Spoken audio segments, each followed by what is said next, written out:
நண்பர்களே, இன்னும் ஒரு இனிய காலை பொழுதில் தீதும் நன்றும் நிகழ்ச்சியில் உங்களை சந்திப்பதில் மிக்க மகிழ்ச்சி அடைகிறேன். இந்தி பிரச்சனை, இந்தி திணிப்பிற்கு எதிராக இன்றைக்கு தமிழ்நாடு நடத்தி கொண்டிருக்கக்கூடிய போராட்டம், இதில் மக்களை திசை திருப்புவதற்காக இந்திய ஆதரவாளர்கள் முன்வைக்கக்கூடிய சில கருத்துக்கள், இதை பற்றித்தான் நாம் இன்று உங்களிடம் பேசிக்கொண்டிருக்கிறோம். அவர்கள் பல விஷயங்கள், அதாவது ஆங்கிலம் அந்நிய மொழி அல்லது ஆங்கிலம் நம்மை அடிமைப்படுத்துகிற மொழி என்றெல்லாம் சொல்லி தமிழ்தான் முக்கியம் அல்லது தாய்மொழி தான் முக்கியம் என்ற ஒரு பிரச்சாரத்தை முன்னெடுக்கிறார்கள். தமிழும் ஆங்கிலமும் நம்முடைய இரு கண்கள் என்பதுதான் திராவிடத்தினுடைய கொள்கை, தமிழ்நாட்டினுடைய கொள்கை. ஏனென்றால் தமிழ்நாடு இன்றைக்கு அடைந்திருக்கக்கூடிய வளர்ச்சி, உலகளாவிய அளவில் நாம் பெற்றிருக்கக்கூடிய வாய்ப்புகள், நம்முடைய இளைஞர்கள் உலகம் முழுக்க சென்று பணியாற்றுகிறார்கள் என்றால் அதற்கு மிக முக்கிய காரணம் ஆங்கிலம்.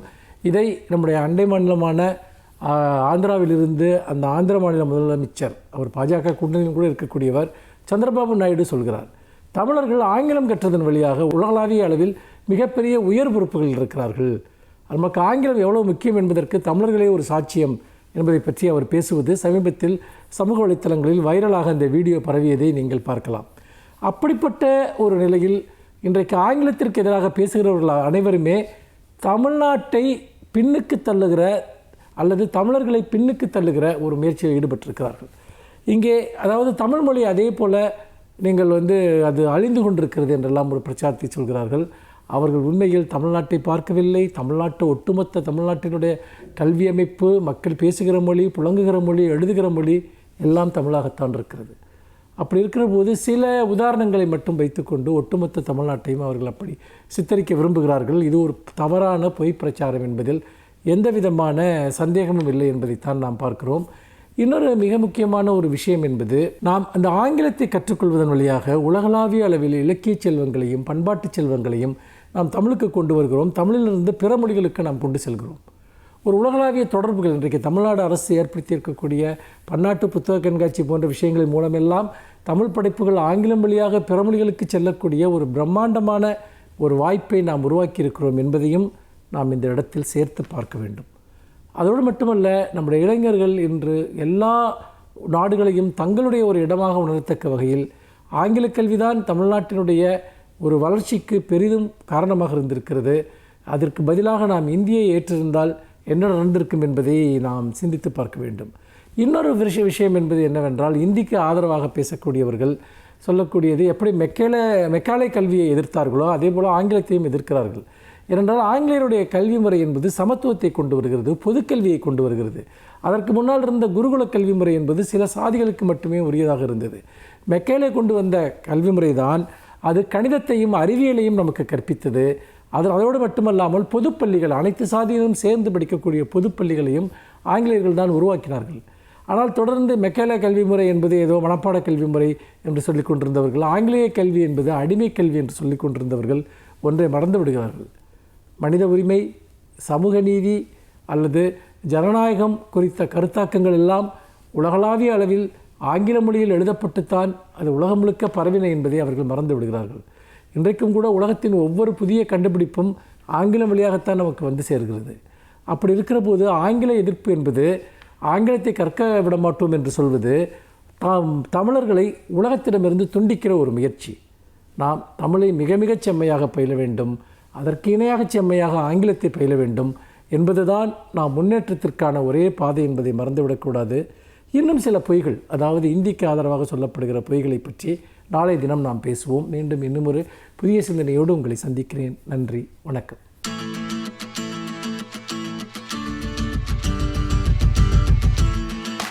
அனைவருக்கும் என் அன்பு வணக்கம். தாழமுத்து நடராசன் என்று சொன்னால் தமிழ்நாட்டில் அறியாதவர்கள் யாரும் இருக்க முடியாது. அவர்களினுடைய வாழ்க்கை வரலாற்றை, எந்த பின்னணியில் அவர்களுடைய பெயர்கள் சொல்லப்படுகின்றன என்பதையெல்லாம் கூட அறியாமல் இருக்கலாம். ஆனால் இந்த பெயர்களை எல்லோருக்கும் தெரியும்.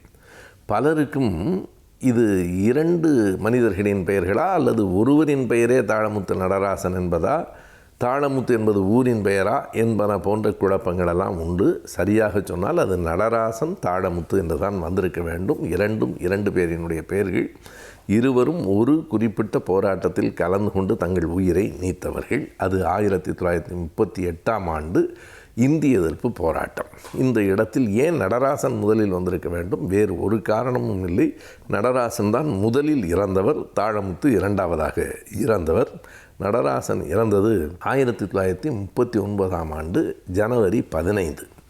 2 மாதங்களுக்கு பிறகு அதே ஆண்டு மார்ச் 12ஆம் தேதி தாழமுத்து இறந்து போனார். தாழமுத்து கும்பகோணத்தை சார்ந்தவர், கும்பேஸ்வரர் தெற்கு தெருவிலே குடியிருந்தவர்.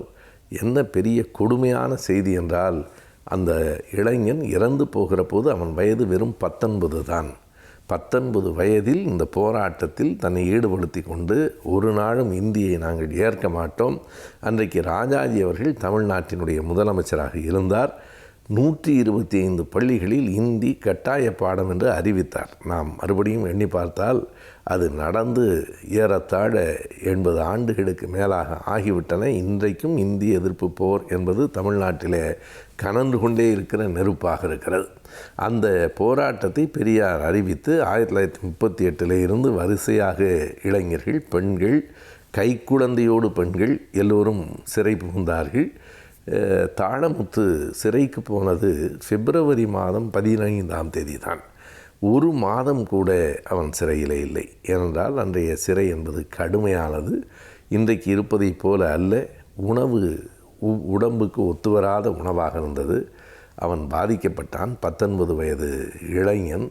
அவனுக்கு ஏறத்தாழ மார்ச் மாதம் 6ஆம் தேதியில இருந்து உடல்நிலை மிக கடுமையாக பாதிக்கப்பட்டு சீதபேதி என்று சொல்லுகிற, இன்றைக்கு வயிற்றுப்போக்கு டயோரியா என்று சொல்லுகிறோமே, தொடர்ச்சியாக ஒரு நாளில் 20-30 முறை இரத்தம் கலந்து அவனுக்கு அந்த பேதியாகிற போது பொது மருத்துவமனையிலே சேர்க்கப்பட்டான். உயிர் பிழைப்பது கடினம் என்று புரிந்தது. மருத்துவர்கள் மருத்துவ வசதிகளை அளித்தார்கள். அந்த தாழமுத்துவுக்கு வயதான பெற்றோர்கள், இளம் மனைவி, இத்தனையும் இருந்தும் எல்லோரையும் விட்டு, குடும்பத்தை விட்டு மறந்து கொள்கைக்காக ஒருவன் சிறைக்கு வந்தான். அவனிடத்தில் கடைசியாக கேட்டார்கள், நீ ஏழ்மையான குடும்பத்தில் இருந்து வந்திருக்கிறாய், உன்னுடைய பெற்றோர்களோ வயதானவர்கள், மனைவி இப்போதுதான் திருமணம் ஆகியிருக்கிறது, எனவே நீ ஒரு மன்னிப்பு கடிதம் எழுதி கொடுத்து விட்டால் இங்கிருந்து போய்விடலாம் என்று சொன்னார்கள். அவன் சொன்ன விடை வரலாற்றில் பதிந்து கிடக்கிறது. அதனால்தான் 1939 இறந்து போனவனின் பெயரை இன்றைக்கும் நாம் நினைவு வைத்து சொல்லுகிறோம். அவன் சொன்னான், நான் பெரியாரின் படை வரிசையிலே வந்து நிற்கிறவன், ஒரு நாளும் மண்டியிட மாட்டேன் என்று சொல்லிவிட்டு மருத்துவமனையிலேயே மாண்டு போய்விட்டான். அவன் மறைந்து போன நாள் மார்ச் 12, 39வது ஆண்டு. அவனுடைய உடலை எடுத்து கொண்டு வருகிற போது பெற்றோரும் மனைவியும் கதறி அழுத காட்சியை அன்றைக்கே பல ஏடுகள் பதிவு செய்திருக்கின்றன. இன்றைக்கும் ஆவண காப்பகங்களிலே அந்த செய்திகள் இருக்கின்றன. மூலக்கொத்தளத்தில் நடராசன் அடக்கம் செய்யப்பட்ட அதே இடத்தில் அதற்கு பக்கத்தில் தாழமுத்துவினுடைய அவருடைய உடலும் அடக்கம் செய்யப்பட்டது. இந்திய எதிர்ப்பு போராட்டம் என்பது தமிழ்நாட்டில் ஏறத்தாழ ஒரு நூற்றாண்டாக நடந்து கொண்டிருக்கிற, எப்போதும் இந்திக்கு இடமில்லை, இந்தி திணிப்புக்கு இடமில்லை என்று சொல்லுகிற ஒரு உறுதியான போராட்டம். அதற்கு அடையாளமாக இருக்கிறவர்கள்தான் நடராசனும் தாழமுத்துவும்.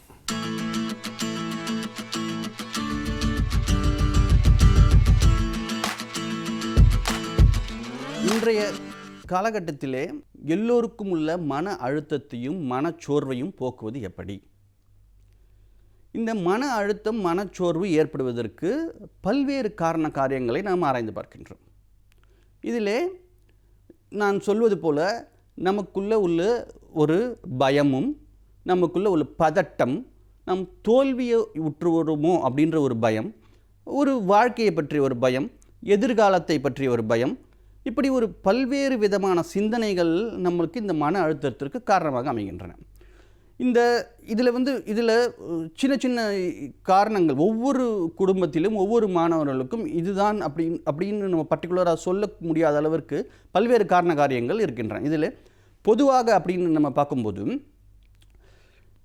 நாம் தனியாக இருக்கின்றோமோ அப்படின்ற ஒரு ஃபீலிங், இரண்டாவது நம்மை தனிமைப்படுத்தி விட்டார்களோ அப்படின்ற ஒரு ஃபீலிங், அதையும் தாண்டி நம்மை வேறுபடுத்தி பார்க்கிறார்களோ அப்படின்ற ஒரு ஃபீலிங், இரண்டாவது அதுக்கு அடுத்தபடி பார்க்கும்போது நமக்கு மட்டுமே அநீதி இழைத்து விட்டதா இந்த உலகம், இந்த சமூகம் அப்படின்ற நமக்குள்ளே ஒரு கேள்வி.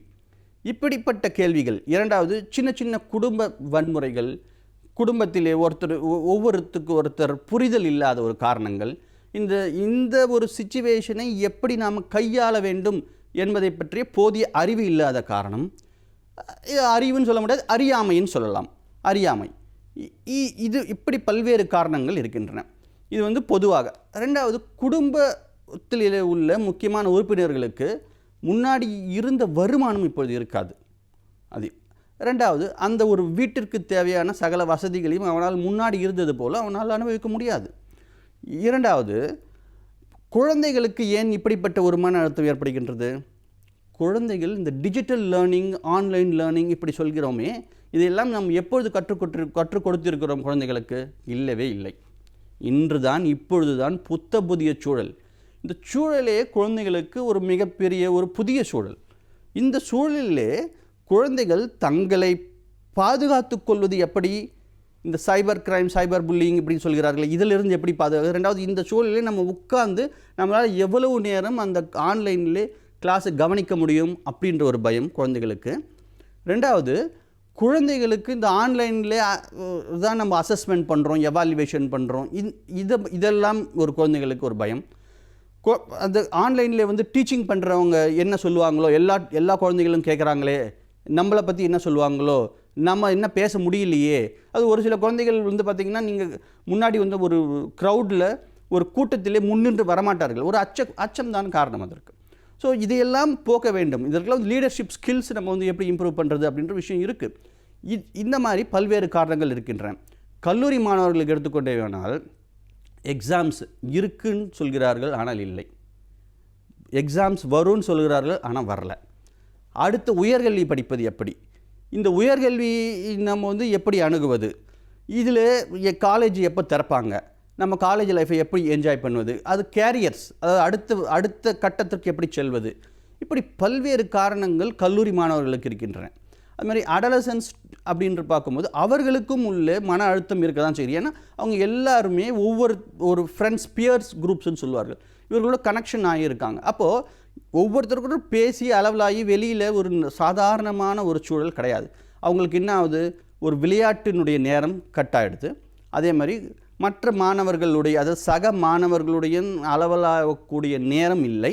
அதாவது ஒன்றுக்கு ஒன்று ஃபேஸ் டு ஃபேஸ் அப்படி கிடையாது. வீடியோ கால் பண்ணலாம், அது வேறு விஷயம். இப்படி எல்லாமே வந்து ஒரு சாதாரணமாக இருக்கின்ற நிலைமை தலைகீழாக மாறும்போது அந்த அச்சுறுத்தல் இருக்கத்தானே செய்யும்.